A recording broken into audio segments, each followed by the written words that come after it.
लाड़काणे में सियाल हाउस जे भरिसां फायरिंग करण वारो मामिलो ऐं सरदार सुहेल अनवर सियाल ऐं सरदार मौज़म ख़ान अब्बासी ख़ानदान में जारी शिकदाण जो निबेरो कंबर शरीफ़ में रुकन सूबाई असेंबली नवाब ग़ैबी सरदार ख़ान चांडियो जी सरपंची हेठि ग़ैबी देरो हाउस कंबर शरीफ़ में थी गुज़रियो।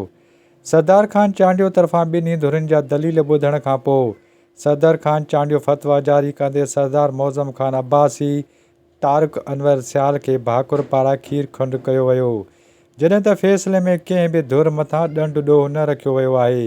जॾहिं त सियाल हाउस मथां फायरिंग कंदड़ जवाबदार अहद मगसी, असद दुनियो, बख़त अली चांडियो, रुकन सूबाई असेंबली सरदार सुहेल अनवर सियाल जे तॾे ते मेड़ में थोरो क़ाफ़िलो वठी ॾियण जो फ़ैसिलो बि ॿुधायो वियो, जंहिंखां पोइ सरदार मौज़म ख़ान अब्बासी सरदार तारिक अनवर सियाल पाण में ॿई धुरियूं भाकुर पाए खीर खंडु थी विया।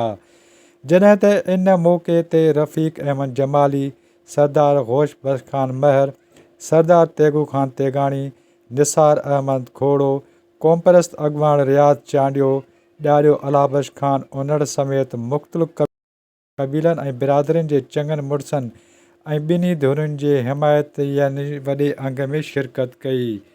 Abdul Fatah Udho, A4 news, Larkana. वधीक ख़बरुनि जे लाइ असांजे चैनल खे सब्सक्राइब कंदा। Abdul Fatah Udho, A4 news, Larkana.